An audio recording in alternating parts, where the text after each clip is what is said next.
treasures and riches stored in secret places. Isaiah 45 verse 3. Magandang buhay mga katiyats. Meron tayong i-analyze ngayon. Ito, napakagandang marker nito. Pero bago tayo magpatuloy, shoutout muna. Medyo matagal na rin tayong hindi nakapag-shoutout sa ating mga katiyats. Shoutout kay Rogelio Cortez, kay Felix Dinangwatan, shoutout kay Corazon Bado, kay Imelda Halurin, shoutout din kay Yeho Hanan, kay Feldanito Ansit, Tating Nali Mansalay, kay Milian Ante, shoutout kay Melvin Balucos, kay Roswell Brillantes Barbers, shoutout din kay Marco Honculada, Juben Bacalso, kay Michelle Culata, kay Butsulo Ramirez, kay Bansay Tiets, kay Alex Parula, Jonathan Thomas, Benjo Pangaliman, kay Chris Lim Magiging, kay Modern Libratar Dennis Mordino, kay Rimsky TJ5, kay Ruel Betty, Vince Biukama, and lastly shout out kina Bong RL7, Remilito Katamura, at kay Pango Sylvester, at sa mga hindi nabanggit na pangalan, shout out sa lahat. Tayo na ngayon magpatuloy sa ating analysis. Ito yung kukunin natin. Yan yung kukunin natin. Kulay niya. Ito yung kulay niya. Yan.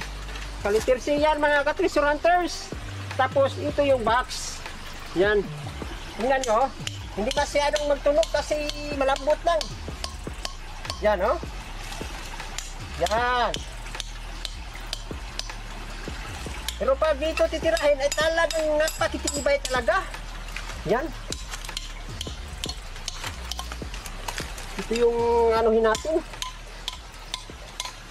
Ito ay malapit lang sa creek mga kabro. Yan. Sobrang malambot dito. Yan, sobrang lambot. Oh. Yan. Ito yung unahin natin. Yan. Yan oh. Ay talagang inaano lang talaga oh. Kasi itong bato ito, malaki itong bato na ito. At ito yung nasa ito yung pinaslak. Nakalitirsi siya dito. Yan, nakalitirsi yan mga ka-treasure hunters. Tapos ito yung box. Yan. Ito yung subukan nating titirahin. Baka mag-jackpot tayo dito. Yan oh, sobrang sobrang humok dito. Oh. Yung natin hindi tutunog kasi malambot lang yung nasa gilid niya. Yan.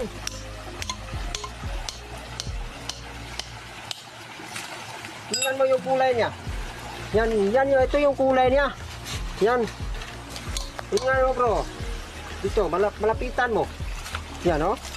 Sobrang dito. Humok lang dito, humok. Dito ay sobrang tibay. Kasi, yan. Malalim na yung natin kasi ito lang yung kukunin natin. Ito. Okay, so ito yung marker na pagkaganda. Meron akong nasilip sa babao. Parang triangle ba siya? Kung triangle yan ay sobrang legit na marker ito. Ang kanyang symbol ay emboss na naka-emboss Emboss siya na box. And then sa tingin ko tong sa baba triangle to. Ayan. So ganyan. So ito. Treasure on the spot pa rin ang kahulugan nito. Okay, mamaya atin i-analyze ang paghukay niyan. Kung anong distansya, atin muna tingnan ang ibang picture. Ito yung close up. Hindi gaanong makita dito ang triangle sa baba niya, yung dito, nakaganyan. Pero ito, ayan talagang man-made, di ba? Sino bang magsabi na hindi yan man-made? Ayan, at kung itong butas dito ay kasama yan, so yan yung item. Ibig sabihin sa unahan nito, bandang kaliwa siya ng bato.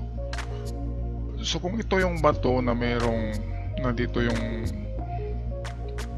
box sign and then may dot siya.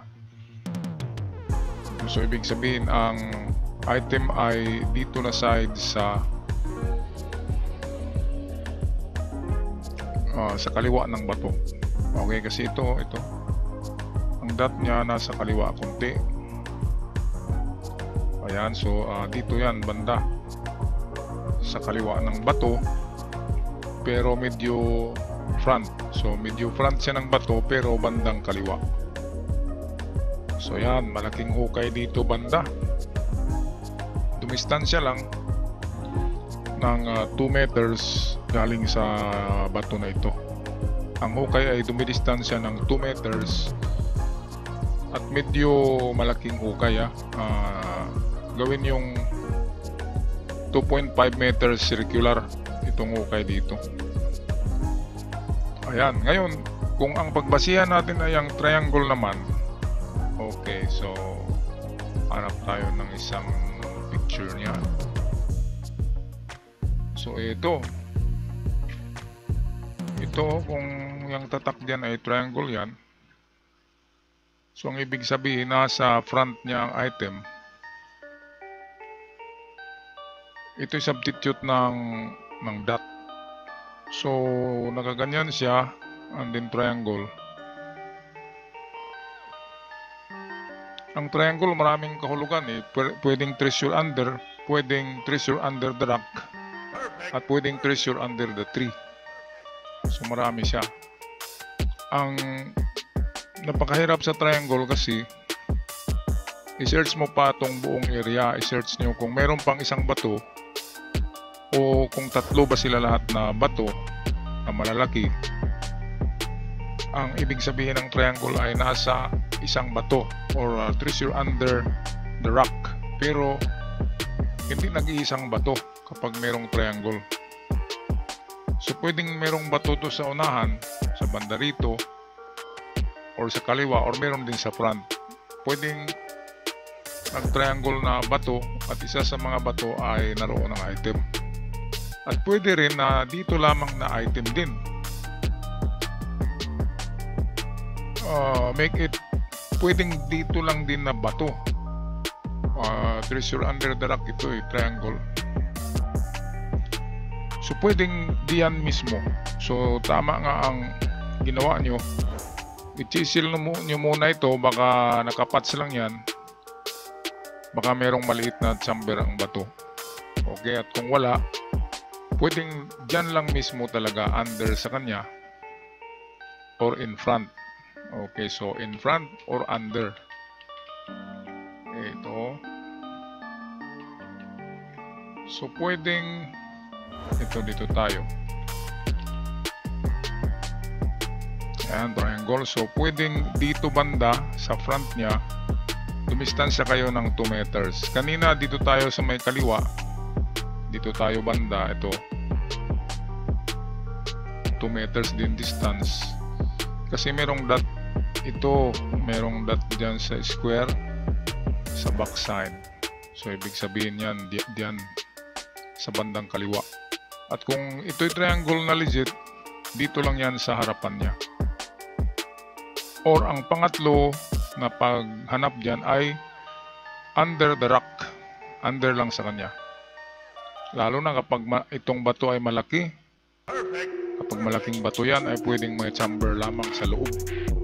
At itong box ay pwedeng yan yung bubuksan nyo para mabutas ang bato. Parang nakadikit siya dyan. Diba? So yan lang aking pag-analyze mga katiyats. Yan pa rin ay isang quick deposit symbol, treasure on the spot. Ang mga lalim yan ay hindi na yan lalalim pa sa 5 metros. So 4 to 5 meters mga lalim ng ganyan, kasi malalim na yan sa panahon ngayon, malalim na siya. Ibinaon niya noon yung mga treasure na yan sa lalim lamang na 3 to 4 meters, pero dahil sa kumakapal ang lupa ngayon ay matagpuan na ang mga treasure sa 5 to 6 meters. Yung iba nga ay nasa 7 na. Depende, kung may landslide ng lugar ay lalong lumalim.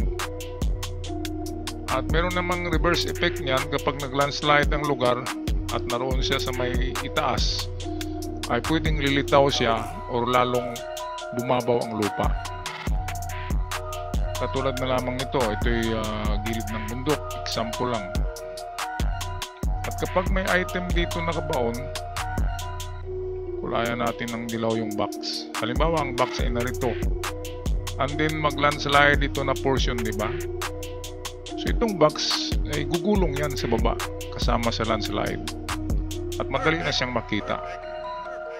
Yan ang nangyari dito sa amin, yung Yumaman. Bago lang, mga 2018, panahon ng COVID, 2019, nakapulot ng gold bars sa nag-landslide na bundok. Kaya biglang yaman. 4 kaagad na magagandang bahay ang pinatayo. Plus merong negosyo. Ang dami-daming negosyo. Pero hindi naman nag-abroad. Hindi naman mayaman, di ba? Kaya malalaman natin na totoo ang sinabi ng kanyang mga kapitbahay na nakapulot nga ng ginto. Kaya totoong merong mga ginto. Meron kasing nagsabi sa akin kung totoo yan, nagtanong. Sabi ko, totoo yan. Merong nakakuha sa amin, marami. Okay, so ako'y magpaalam na. Maraming salamat mga katiyats. Huwag kalimutan mag-subscribe sa ating channel. Hanggang sa muli. Paalam.